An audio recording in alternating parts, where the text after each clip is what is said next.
Hi, and welcome to the Long Range Shooting and Custom Rifle Building podcast presented by Wolf Precision Incorporated, where we learn about and share long range shooting and custom rifle building. I am your host, Jamie Dotson, and welcome to the show.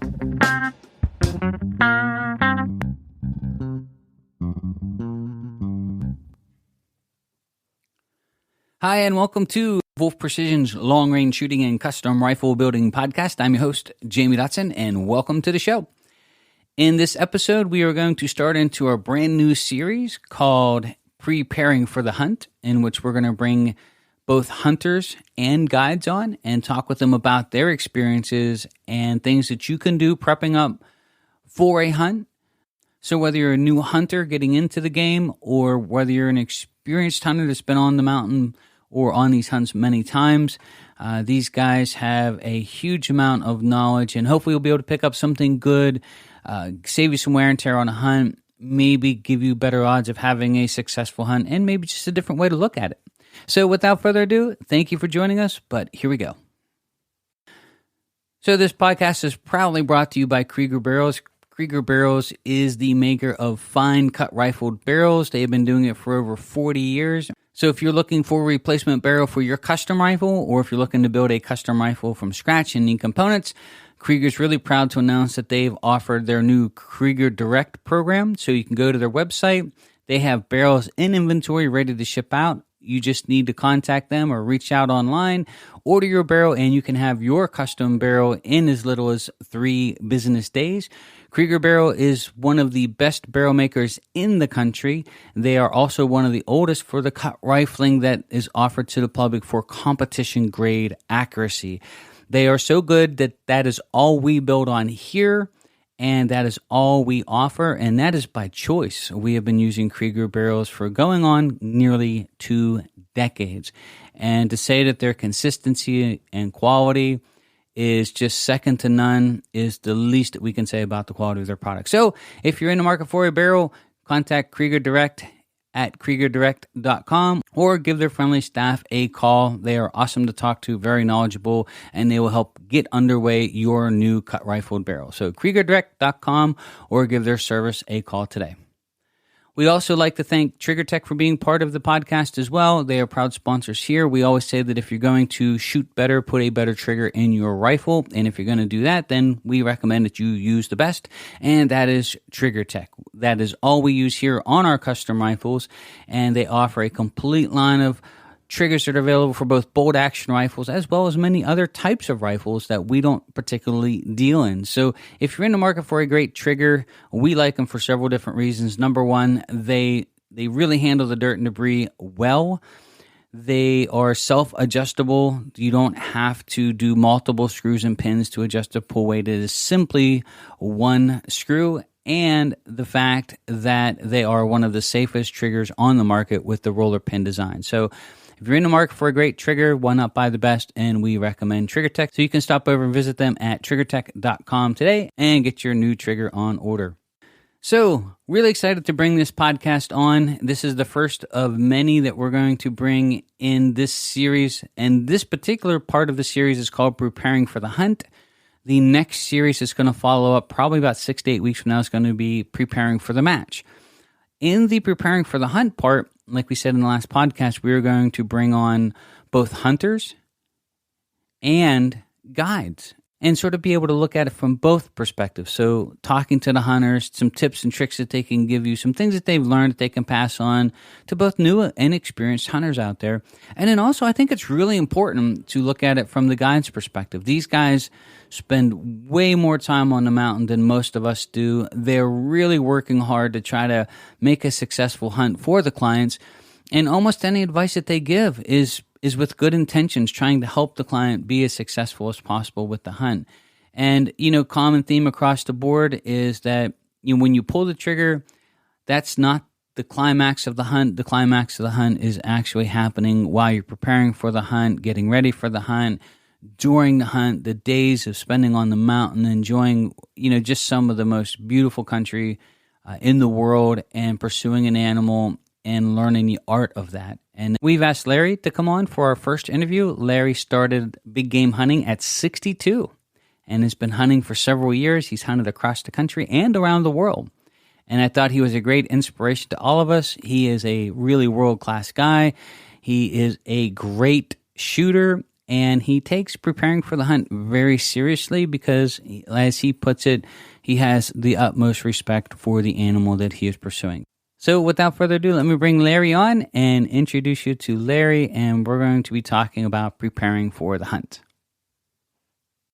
All right, well, with us today is Larry. Larry's joining us to talk about our new series that we're launching, in which we're going into preparing for the hunt and preparing for the match. And in this episode, we're going to be talking about preparing for the hunt, and we're going to talk to it from a hunter's perspective. So we have Larry with us, who's joining us on this podcast, who has a great amount of experience in both hunting big game in North America as well as some experience in hunting in Africa.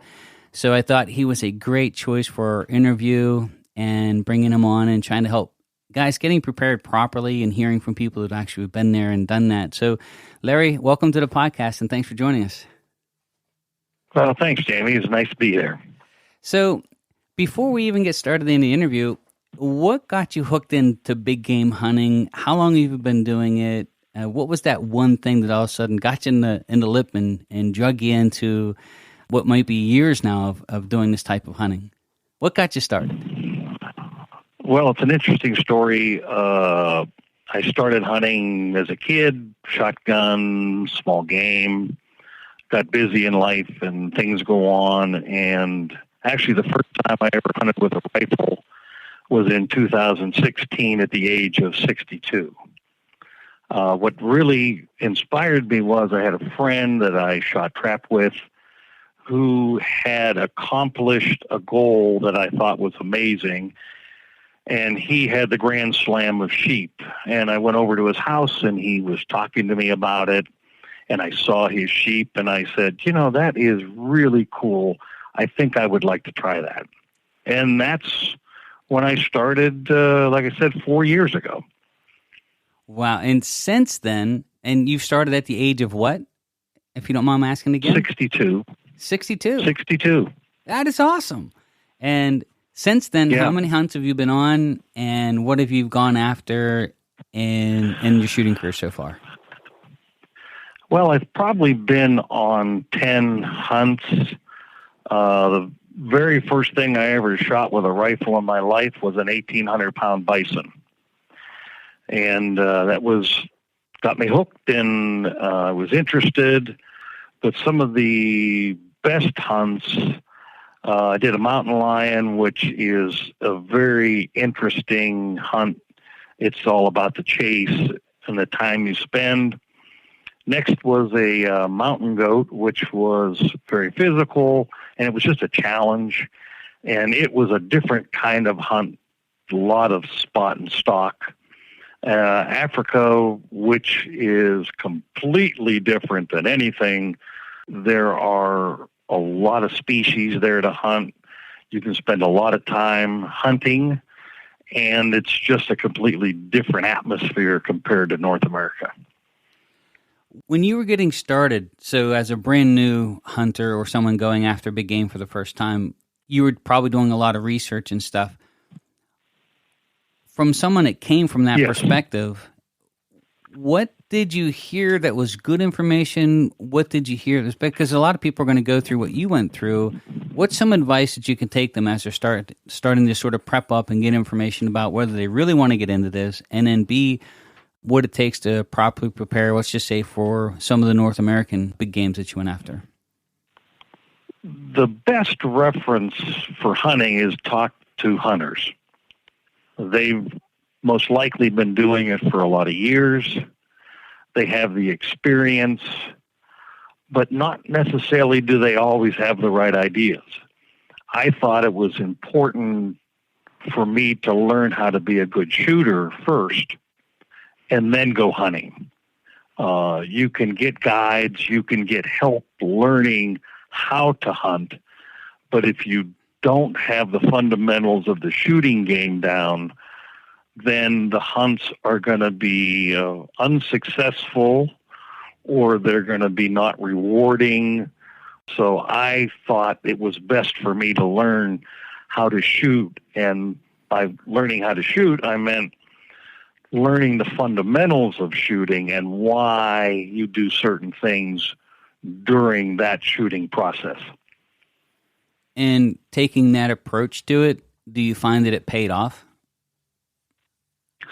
Absolutely. I talk to a lot of hunters that can shoot, but they know how to shoot a certain distance because they have practiced that shot.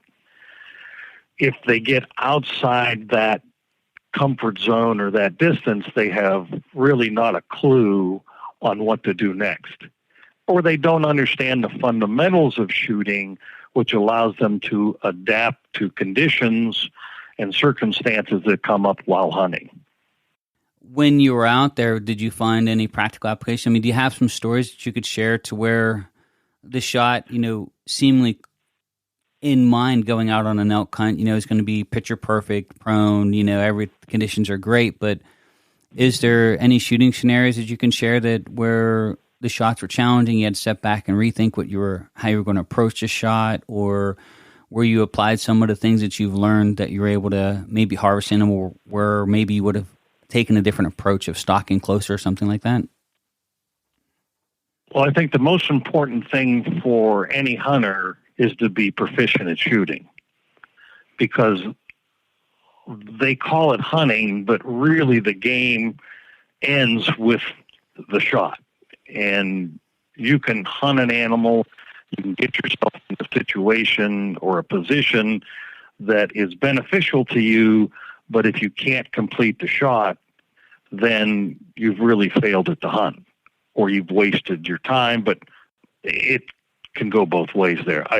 One situation that I was in that actually I didn't make the shot was I was hunting with a wounded soldier, wounded warrior program person, and there was a shot at an 800-yard elk.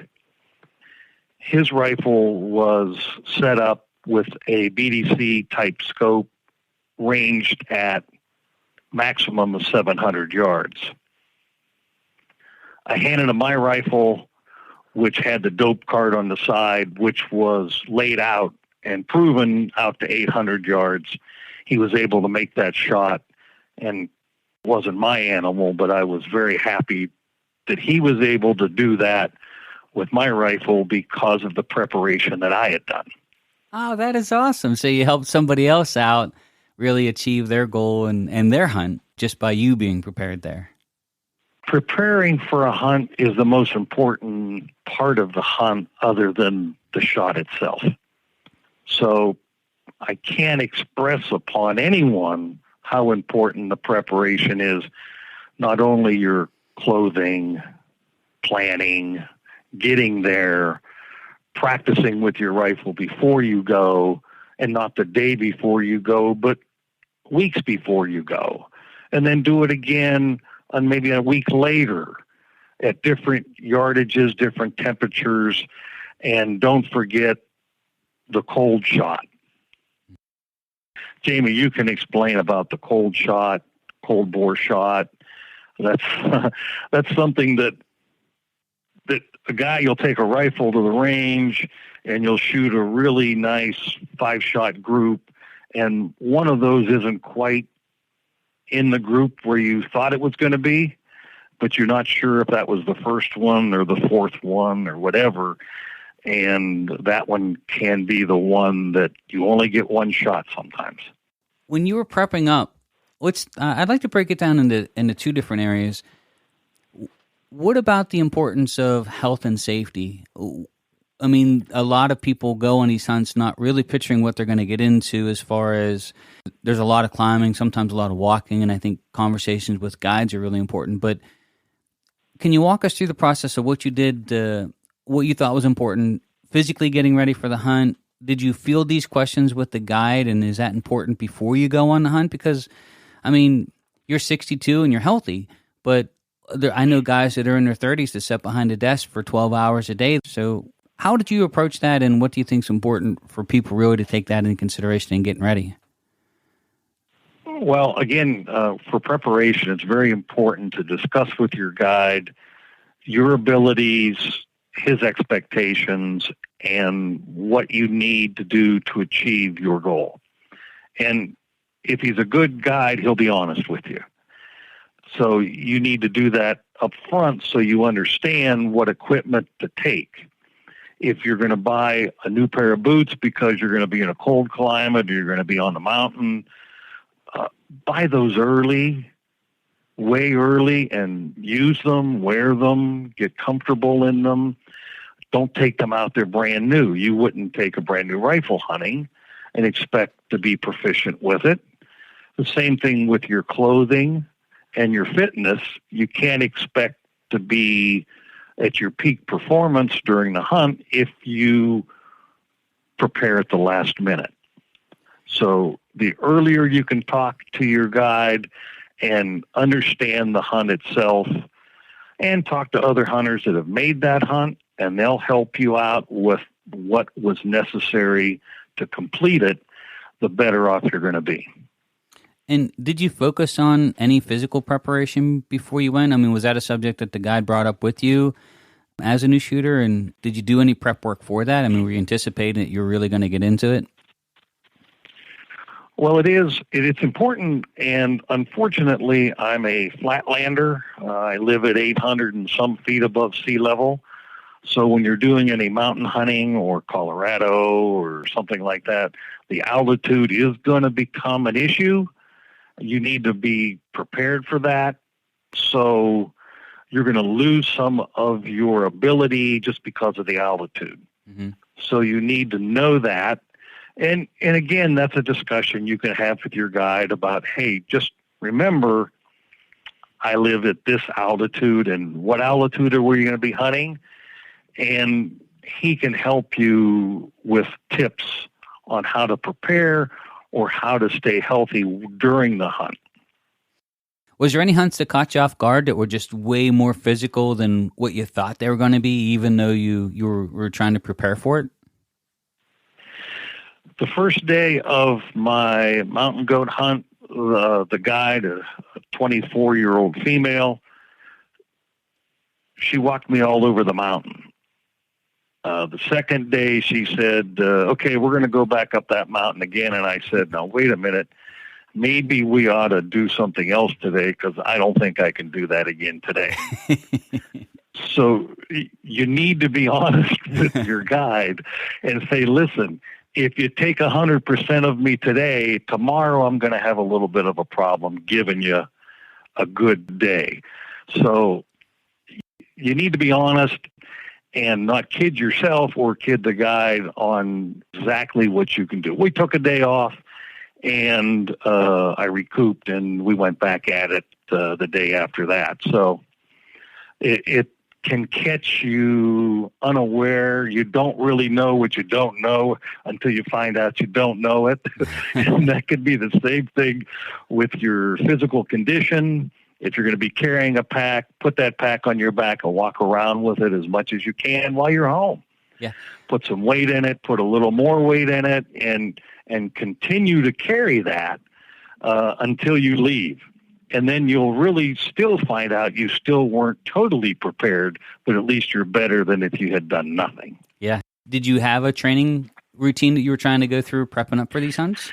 Well, I did at that time, bicycle riding, and I just went out and put on the boots that I was going to wear and put the pack on my back with some weight in it. And I would just go out every night and walk a little bit and walk a little more the next night, a little more the next night, and just continue to do that, which I killed two birds with one stone. I was breaking in a pair of boots, and I was working on my physical condition at the same time. On the safety part of the hunt here in North America first, is there anything health and safety-wise that you could give the recommendations that guys are, like all of us, we work our tails off and then we get in our 50s and 60s, and all of a sudden we find that we have some time and resources to pursue some of these things that we always dreamed of doing, and health and safety is a really big concern. Is there Any tips or anything that you can give them to say, hey, here's some things to really think about when you're going. Here's things to pay attention to when you get there. Here's some safety things you should probably take with you when you go, and be mindful of, anything like that? Well, I always carry a first aid type kit with me. You can't rely on a guide for that, because what if something happens to him? You need to take care of him. So a little bit of first aid is good. You need to check with your physician if there's anything particular that you may have issues with in your health. Hey, is this a good thing for me to do this or not to do this? And I always ask my physician for a prescription of some type of antibiotic in case I get a cut, I break a bone, those kind of things out away from a base camp or where you can't get to a hospital right away are very important to keep any infection from starting to brew. That's a really good idea, because you actually flown into some areas like drop hunts. Well, we flew in on float planes and bush planes and that kind of stuff, and then you get on a horse and you start riding, and you're pretty much out in the middle of nowhere, and you should be prepared for whatever might crop up. Again, carry any medication with you that you are going to need, because you may not get home tonight to take it, number one. And number two, some extra clothes. And stupid thing, but I always carry a dry pair of socks in a Ziploc bag. There's nothing worse than wet socks on a cold night. That makes pretty good sense. And then when you're out there, if you get hurt, where there's people that have cut themselves even caping or skinning an animal out, and if you're not getting back for 2 or 3 days, sometimes infections can really be a serious problem. Yes, they can, and that's where the antibiotics come in handy. It's a general antibiotic. I ask my doctor, to give me a prescription, and I make sure I have those with me. What about radio communications or satellite phones or the spot where the emergency located? Did you ever use any of that, or did you take any of that with you? Some guides will carry those types of devices. I do carry one of the Garmin InReach devices, which is a satellite-type texting device, SOS-type device, and a GPS-type device all in one. Oh, very nice, very nice. And I'm going to ask this, but caliber selection here in North America, what you went after, and maybe the calibers that you selected and why. Like, what was your choice in calibers for some of the different animals and the reasoning behind them? I have 3 basic hunting guns: a .338 Win Mag, 7 Remington Mag, and a 6.5 Creedmoor. I have made the mistake where I have chosen the wrong rifle. Everybody says more is better. That's a tough one. I have undercalibered myself, if you want to say that, and I won't do that again. It's bigger isn't always better either. It's a personal preference. And you may have one of those that you shoot better than the other ones, as long as it's not grossly undercalibered. Take the one that you're most comfortable with. That's a good way to put it. And bullet selection. So we've talked about this before, and I really am always fascinated on how much time you take to think about the bullets you're using for what animals and why, and more so than what most people would. And I thought that was really important. And so when you're selecting some of these different animals, did you have a preference in the bullets that you would use, and maybe why? Yes, you have to understand that the bullet is the working end, if you want to put it that way, of the shot. You could make a perfect shot with the wrong bullet, and you won't get the desired outcome. There are bullets that do a lot of damage, and some animals you don't care. It doesn't matter. There are other bullets that may do less damage, especially on an animal that you want to keep as a trophy. Then you get into thin-skinned animals and thick-skinned animals and bullet technology, and there's a very wide selection, and you need to just explore and try to match the bullet for the outcome that you're looking for. And what were some of your favorite bullets for the animals that you've selected so far, or for the animals that you pursued? A Barnes triple shock by far is the hardest hitting bullet in my arsenal. It does a tremendous job. If you place it correctly, it's just a very hard hitting bullet. But I have talked to you in the past, and on a leopard hunt that I was going to go on this year that got canceled, and I've got to do next year now. And there is a thin-skinned cat that you don't want to do a ton of damage to the hide of the animal, but you want to make sure that you've done a good enough job that that animal isn't going to retaliate when you wound it. A leopard is one of those animals that, if wounded, will come after you. They won't run away. It's just the nature of their beast. And that's why they're one of the dangerous 5 or 6 now. And so you want to make sure you have enough to ethically dispatch of that animal, but not do tons of damage. So I'll call the bullet manufacturers and have this discussion with them. And I listen to what they say, and I'll call a different bullet manufacturer, and I'll have a discussion with them. And I'll say, this is what I want to accomplish. What do you have to do that, and why do you feel it's your best bullet? So you'll do your homework. You do the legwork. Just like practicing with your rifle, just like taking your boots and breaking them in, just like everything else, it's part of the preparation. Nice. We spend a lot of time at gun shows, and we get to meet a lot of different guides, and we're going to bring some guides on to sort of talk about their perspective of the hunts and things that they see that maybe I could pass on to help guys prepare better or be prepared better.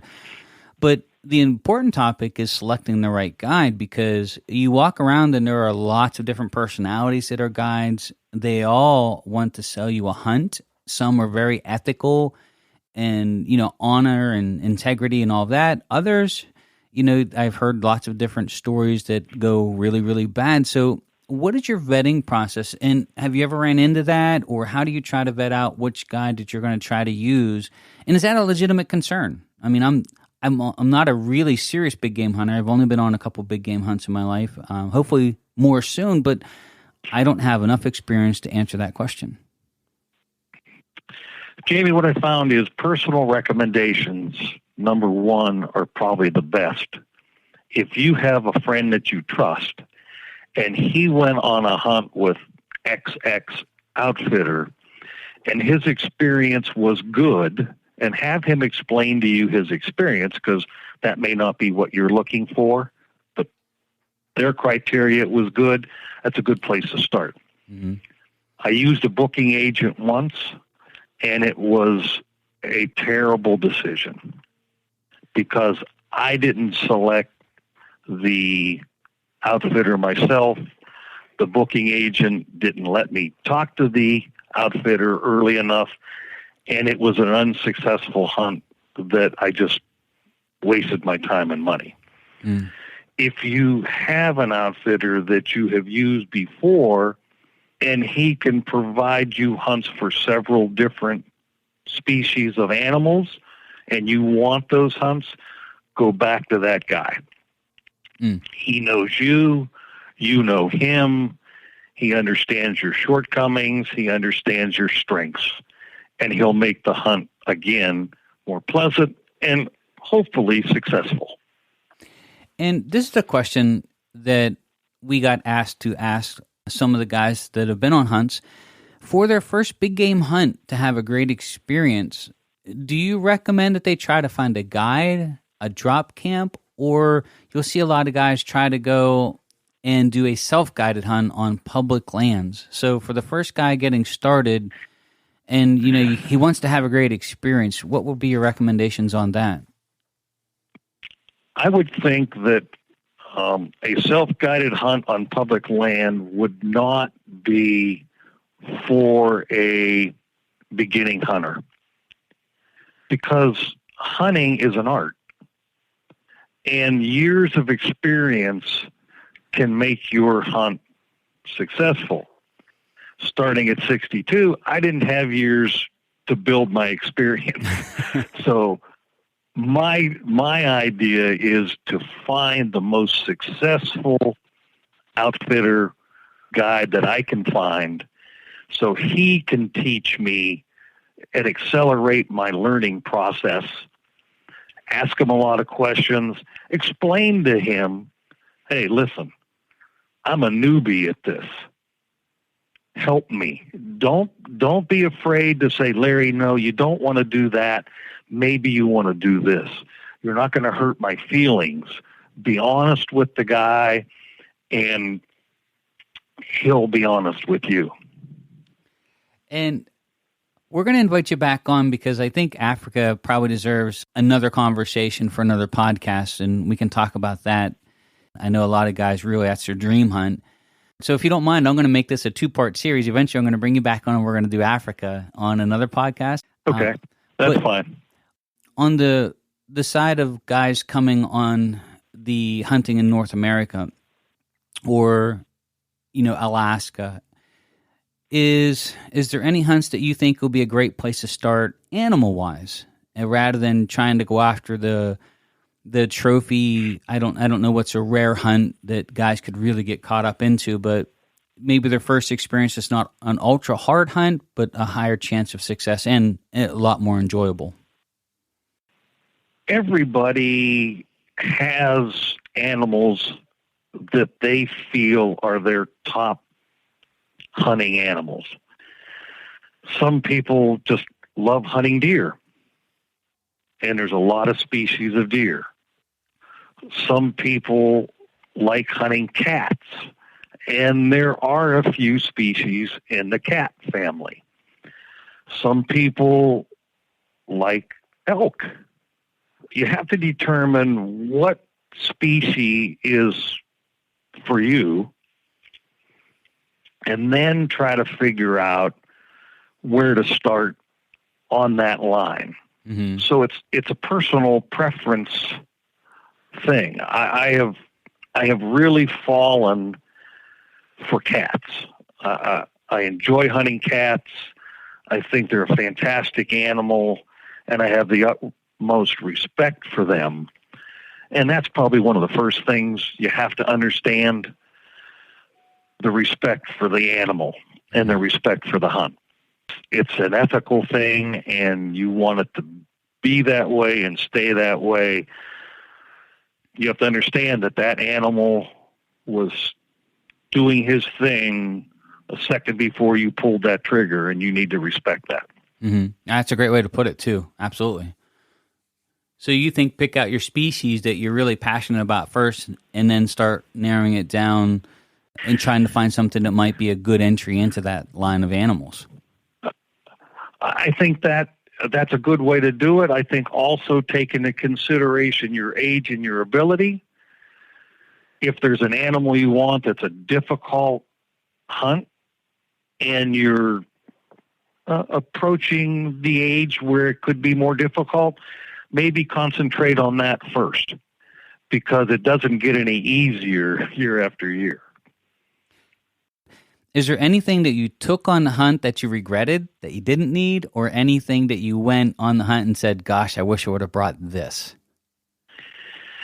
Well, fortunately, there's never been anything that I have not had on the hunt that I thought I needed. but it's amazing how much less I'm carrying on every hunt. You have a tendency to take way too much stuff. And when you put it on your back and carry it for a week and never use it, you realize that maybe next time I don't need to take it. That's experience of pain and suffering, right? Yeah, absolutely. And is there any final advice that you can give to the new hunter? Because what I think is amazing that you're 62 and you pursued this. And a lot of people, even getting in their 40s and 50s, start to think, well, I'm too old to take on that hobby. I'm too late in life to even think about trying that, which I think is awesome.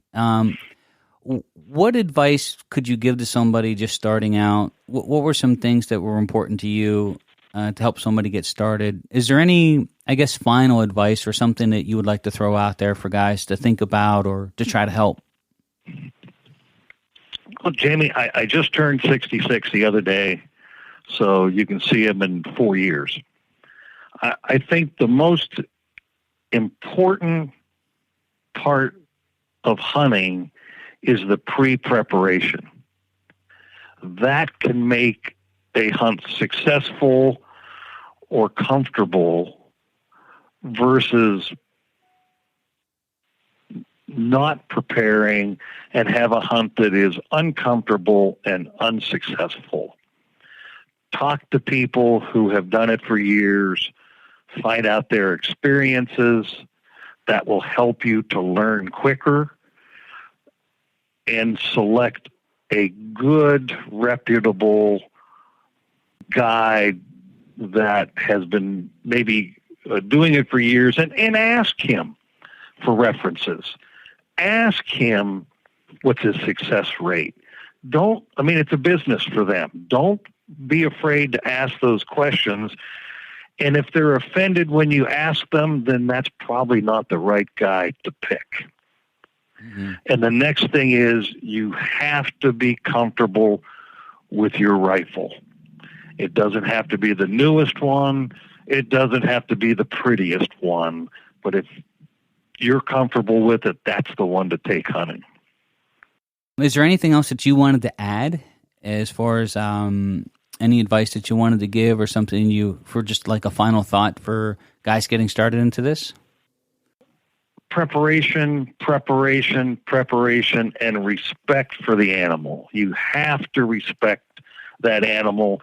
You have to do your job in the hunt. And your job is to be ethical and to dispatch the animal with the least amount of trauma. That is awesome. Well, Larry, thank you so much for taking the time to join the podcast here. I got to say, I really enjoyed it. There's so much great information.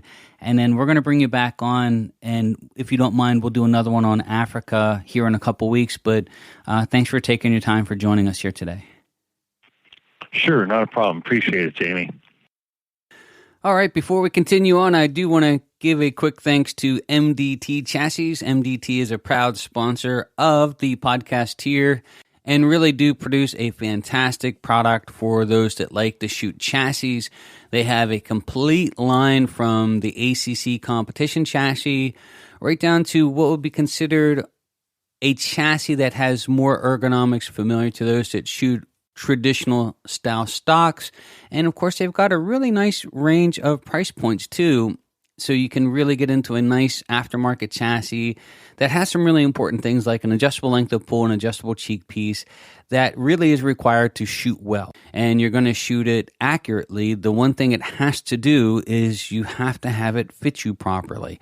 And one of the biggest upgrades you can do to any rifle that's a factory rifle that doesn't have this is just simply upgrade the stock. So thank you, MDT, for being part of the show. And you can get more information about their chassis and stock. Stop over to mdttac.com. That's mdttac.com.